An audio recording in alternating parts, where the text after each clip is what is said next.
My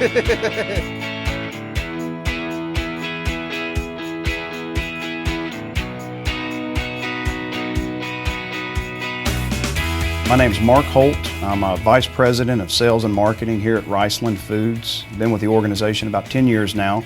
Grew up here in Stuttgart, so I'm a local guy. I went to the University of Arkansas there in Fayetteville, so cheering on the Razorbacks and screaming at them at every opportunity. Went to law school there in Little Rock, graduated. I got the piece of paper that says I can practice law and chose not to do so. Agriculture's been my calling, whether I liked it or not. Various roles throughout the organization have ultimately culminated here. But man, it's been a fun journey. You know, I've been able to travel the world selling rice and soybeans and just trying to add value back to our farmer members. So yes, grew up here in Stuttgart, have been on the farm since I could put boots on, essentially. My father-in-law, he had an operation here south of town. He's just retired here recently, but both soybeans, rice, a little bit of corn now. I've been in manual labor most of my life in agriculture, putting in gates and things of that nature. So it's been a part of who I was. And you know, I've been surprised that I'm back in agriculture, to be honest with you. That was never the goal. My degree was in business, looked into finance and economics. Well, guess what? That's agriculture. I could think back to an economics class, University of Arkansas, and every example he kept giving on macroeconomics tied back to agriculture.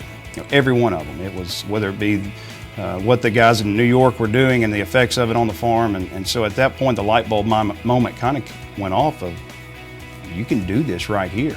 And I think there's a big need for it as well. I've traveled to 21 countries selling our products. You name it, Middle East, China, Europe, South America, I've been there. Each one of them presents its own dynamics. You've got different cultures, you've got different people, they have different value propositions. You've got to tailor what you're doing to be in that. And yet you come back to it, and at the end of the day, it's in Stuttgart. And yes, we've got Jonesboro, we've got other locations, but our headquarters is here in Stuttgart. And so we're bringing dignitaries through here. If these walls could talk, I mean, it's really impressive the amount of influence that, yes, this organization has, but more so our membership has and what we represent. And it all, again, it just brings it all the way back to rural, small town America, and really the voice that we can speak. It's really impressive. Always had an interest in the law, and so went to law school and learned early on, after that first year, you know, it's probably, I don't necessarily want to practice law. However, that thought process that it helped train and develop was really important. Seeing both sides of a problem, ultimately getting to a solution.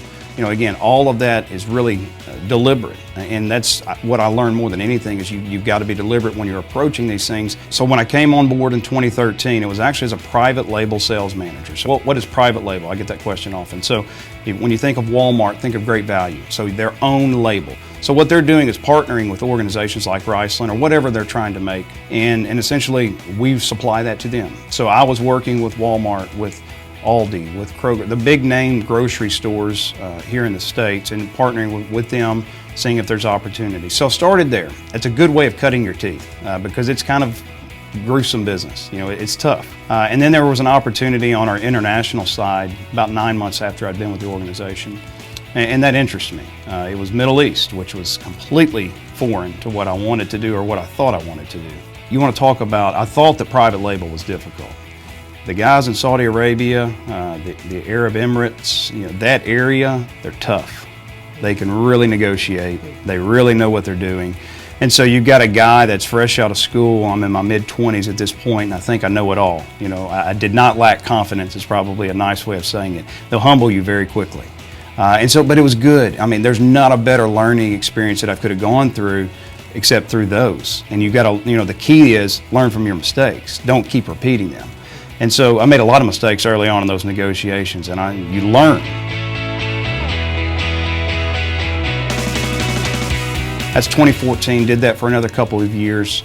Was fortunate enough as progressed through the organization to vice president of our international sales a few years later. And then I guess I've been in the current role that I'm in for about another 2 years. So I've been in sales just about the entire time, marketing for the past couple of years as well. If nothing else, the number one skill you need to be able to have is communication, and that's quickly followed by relationships.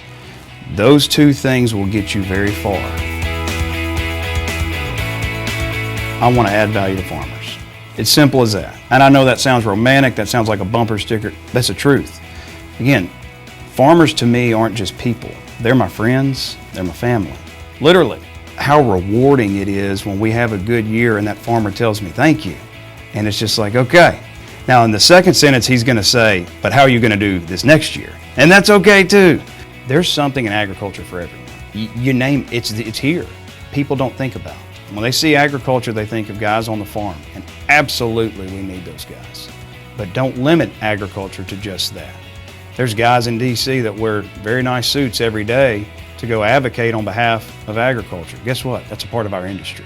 Look into ag, because there's probably going to be something for you.